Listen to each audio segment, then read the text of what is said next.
3 তারিখ অর্থাৎ পরশুদিন বেলা 11টার দিকে আমার ফোনে একটি কল আসে। আমি বিধানসভার উদ্দেশ্যে যাচ্ছিলাম, সেই সময় একটা কল আসে। কলটা রিসিভ করার পরে রীতিমতো আমাকে শাসানি দেওয়া হয়, আমাকে হুমকি দেওয়া হয়, আমাকে মেরে ফেলবে, আমাকে খুন করবে, আমার গলা কেটে নেবে, আমি কেন বাড়াবাড়ি করছি, আমি নাকি মমতা ব্যানার্জিকে হারাতে চাইছি, এই ধরনের একাধিক কথা বলে, যেটা আমাকে থ্রেট দেওয়া হয়, প্রাণনাশের হুমকি দেওয়া হয়। আমি যাতে এই যে লড়াইটা করছি সমাজের জন্য, তা থেকে যাতে পিছিয়ে আসি, এই ধরনের ভয় দেখানো আমাকে হচ্ছে।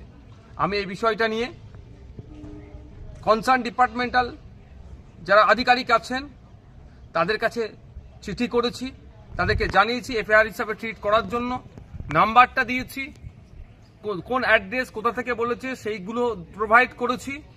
আমি আশা করছি রাজ্য সরকারের রাজ্য প্রশাসন এটা সত্য উদ্ঘাটন করবে। তবে একটা কথা, আমি ন্যায়ের পথে আছি, অন্যায়ের বিরুদ্ধে লড়াই করছি। তিলোত্তমা থেকে শুরু করে সাবির মল্লিকের যেভাবে হরিয়ানাতে পিটিয়ে খুন করা হলো তার বিরুদ্ধে কথা বলেছি, আবু সিদ্দিক হালদার, শিকারি মোড়া, বিভিন্ন ইস্যুতে যেভাবে মাঠে ময়দানে লড়াই করছে এবং বিধানসভার মধ্যে কথা বলছি, অনেকের কি গাপ্ত দেওয়া হচ্ছে? আমাকে থ্রেট দেওয়া হচ্ছে? আমাকে কি চুপ করে যেতে বলা হচ্ছে? আমি সরাসরি এই মুহূর্তে বলবো না, কারণ আমাকে ওই বক্তব্যের মধ্যে বলেছে, যে ফোন করেছিল যে আমি নাকি মমতা ব্যানার্জির সাথে পাঙ্গা নিচ্ছি, যদি না পাঙ্গা নিয়ে বন্ধ করি তাহলে আমাকে গলা কেটে খুন করা হবে। আমি বলছি না এটা তৃণমূল কংগ্রেস করেছে, তদন্ত সাপেক্ষ। আমি এখনই বলে দিচ্ছি না যে তৃণমূল কংগ্রেস করেছে, তদন্ত সাপেক্ষ।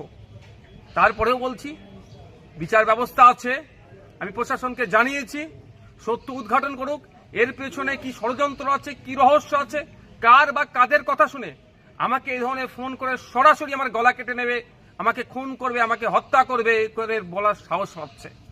পরিশেষে একটা কথাই বলবো, আমাকে এই ফোন টোন করিয়ে কেউ যদি মনে করে নওশাদ সিদ্দিকীকে জেল খাটালাম, মিথ্যা মামলা একাধিক দিলাম, তারপর নওশাদ সিদ্দিকী দমছে না, যদি কেউ মনে করে আমাকে এই ধরনের কল করিয়ে থ্রেট দিয়ে আমাকে ভয় দেখিয়ে দমিয়ে দেবে, সে কিন্তু দিবা স্বপ্ন দেখছে।